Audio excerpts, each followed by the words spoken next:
Boom, boom, boom, boom. Let's start off with Reader's Digest, December 2023 to January 2024. One issue. I mean, Christmas is over, people. Cider, the service cat. We're gonna go straight into best pet pals. Cats are awesome. I own a cat myself. And Cider the service cat is just one of the millions of cats in the world that are probably useful for having a friend with a dog. Let me explain. This happens in Boyd's, Maryland. Now, Cider the cat was basically coming in from the Warrior Canine Connection, this non-profit service dog organization where the offer of this works. And those dogs are there so that they can control the pests in on their own property, which is like 80 acres of property. And however, Cider literally loved to be in the warmth with his fellow dogs. And comfy puppy quarters where the pups literally are born and raised for the first 12 weeks. In fact, I'm pretty sure he didn't do much except lie there, sleep, eat, and control pests. And he took up permanent refuge with his newfound litter mates. In the process, he also became a cat, which would be the bonding between the dog and other cats too, or even sometimes other animals.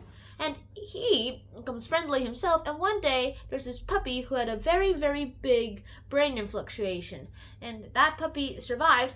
However, he had a limp, and that puppy was called Leo, and Cider and Leo became best friends forever. BFF, BFF, BFF, BFF. And because of that BFF relationship, loads of things started happening, and Leo soon became his favorite playmate, snuggle buddy, and primary tongue bath recipient. Yes. And he was eventually adopted by a staff member, so he regularly returns to the place so that they can be together. In fact, Leo is now just fully grown, and Cider are best pals. In fact, they snuggle to each other too. Yikes. And he used to be smaller than Cider. Now he's bigger than Cider. Yeah. And now, cat's over, people. You can go now, Claude.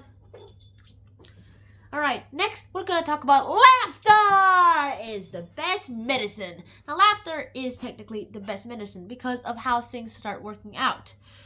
Let me explain. And now we're going to go ahead to Around the World Animation Style. 13 facts, magical facts about the world of Disney. First fact, the Walt Disney Co. turned 100 in 2023.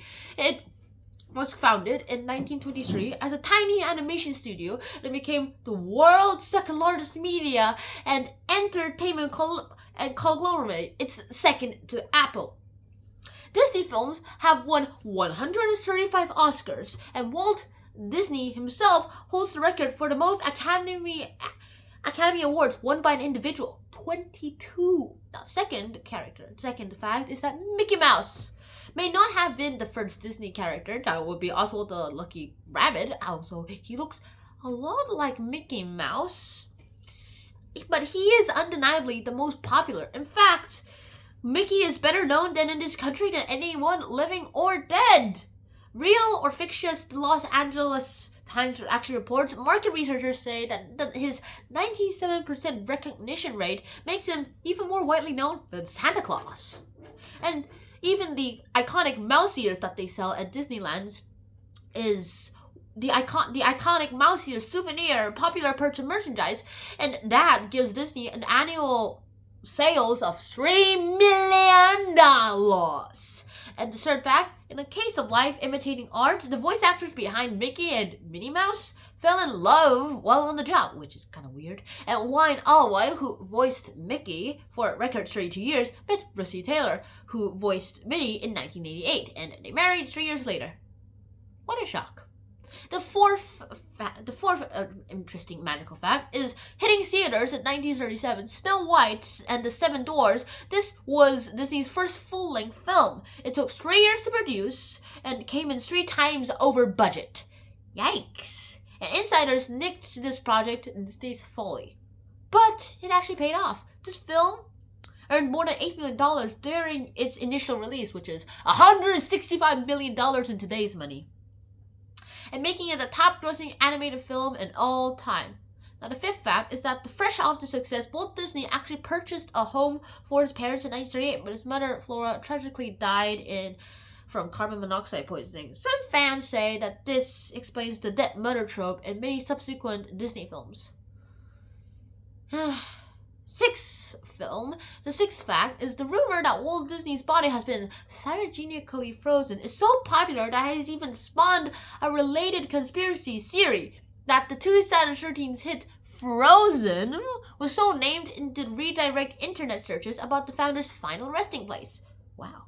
And Disney's own daughter actually confirmed that her father was cremated following his death in 1966, but the internet just won't let it go, which is, I think they should, so. I mean, he was cremated in 1966, and I really want to be buried, not cremated.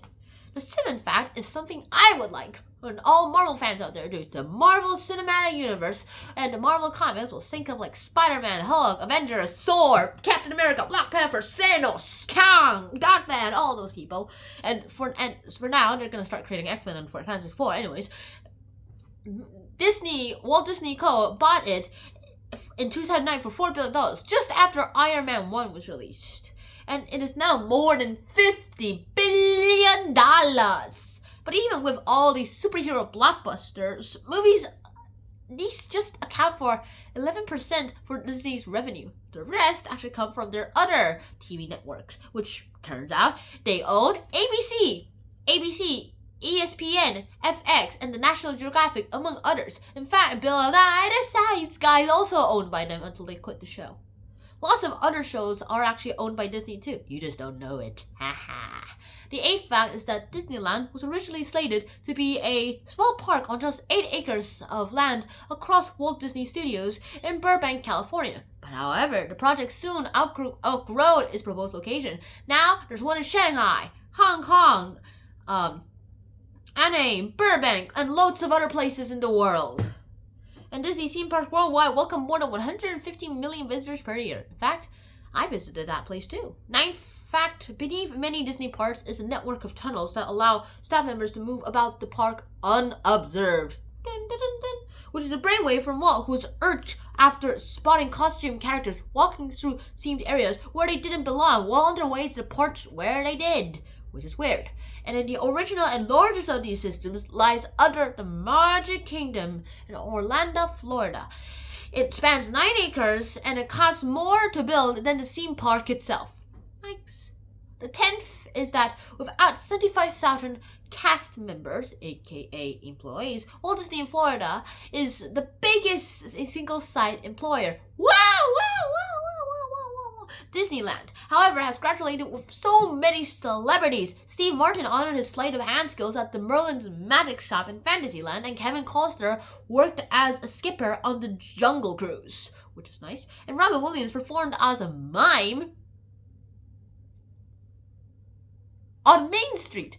Now, the 11th fact, NASA astronaut, a guy named Gordon Cooper, to infinity and beyond, no, not that Cooper, of Mercury 9, part of America's first team in space program, helped actually consult the design of the Space Mountain ride at Disneyland, and the original skeletons featured in Pirates of the Caribbean ride in 1967 were actually, in fact, real human remains acquired from the UCLA Medical Center. And then the bones have been given proper burials, and then they were replaced with fakes, which is nice. 12th fact is that following the success of Finding Nemo in 2003, many kids started freeing their pet fish by flushing them down the toilet, leading to an uptick in emergency plumbing calls. And another "don't try this at home" trend Disney inadvertently sparked was a rash of amphibian kissing and a spike in child salmonella cases after 2009 release of The Princess and the Frog. Yikes, why would kids do that? The 13th is animators literally draw their inspiration from real people. Jessica Rabbit was a tribute to the 1960s pinup of Rita Hayworth, and Illustrated looked at photos of a teenage Elisa Milano to create Ariel in The Little Mermaid. And in The Jungle Book were inspired by the Beatles. Seriously? And Aladdin's toothy grin, ding, actually comes directly from Tom Cruise. Yes, you heard that right. Tom Cruise! And the titular trash compactor in Wall-E is believed to be named in honor of the man behind it all, Walter Elias Disney. Wall-E, Wall-E, Wall-E. Yeah. That is so cool. Next, we're going to have to talk about all in a day's work. All in a day's work. Now, let's just say that you're walking through the hall at the middle school when you notice a fellow substitute teacher standing forlornly with his forehead against the locker. How did you get yourself into this? He whispered over and over and over and over. And knowing that he had an actual difficult job and difficult class, you ask, are you alright? He replies, I'll be fine as soon as I get this kid out of the locker. And now imagine a photo of a bunch of 1,000 workers, and all of them are robots, except one of them, and they all have to go on a website, and it's protected by reCAPTCHA. And the caption says, with the human being highlighted in white, now before my lunch break, does anybody else need help of CAPTCHA? And all the robots are frowning. They can't do their task because of CAPTCHA. Stupid reCAPTCHA, stupid reCAPTCHA, stupid reCAPTCHA, they say. And so and another fun thing, all a day's work, fun facts, is that let's just say you just got a package, and your husband, a freelancer, sent himself a box of Ari and David pears with an encouraging note for the holidays. Ooh. Next, you have a mystery writer, Carol Higgins Clark, and liked to share the excellent advice that her mother, Mary Higgins Clark, also a mystery writer, once gave her. If someone's mean to you, make them the victim in your next book. Yeah, that's cool. That's really, really cool. Aha, that's cool. And now, last but not least, laughter is the best medicine. I told you a few facts. Now it's time for you to laugh your head off. Now let's say a man just phoned his adult daughter and told her the bad news, that he and his wife are getting divorced. And she asked, but why, Dad? What happened? She asked. I'm miserable, he said, and I'm leaving tonight. Don't do anything. I'll fly over tomorrow. Okay, why don't you bring John and the kids too? Your mama wants to see them. They hung up and the man turned to his wife. Honey, the kids are coming over for Hanukkah. I don't get it. I don't get it at all. And the second one, a police officer calls the station. Sarge, I have a problem. A woman shot her husband for stepping on the floor she just mopped. Have you arrested her? Asked the sergeant. No, because the floor is still wet. What? That doesn't even snap. Alright, next. It was Christmas time, and a kindergarten teacher was receiving gifts from her pupils. The florist's son handed her a box. I bet I know what it is. The teacher said, flowers. Yes, that's right, says the boy. Next, the daughter of the candy store owner handed her a box. Is it assorted chocolate? Yes, says the girl. And the next gift was the son of the liquor store owner. And the package was leaking, so the teacher touched a drop of the liquid and tasted it. Is it wine? She asked. No, the boy replied excitedly. This looks gonna get good. The teacher tried another drop. Is it champagne? The boy, grinning, shook his head. The teacher took one more taste before declaring, I give up. What is it? It's a puppy! Meaning the puppy peed, and she drank pee. Ew! Ew. Ew! I just realized that's yucky, and does not click at all. For some people, it does click. And yeah, that is it. I really hope you enjoyed this episode. And next time on Reader's Digest, we're gonna go on to the other half of this Reader's Digest issue. See you guys soon. Schnon out, and Reader's Digest, peace. Cats!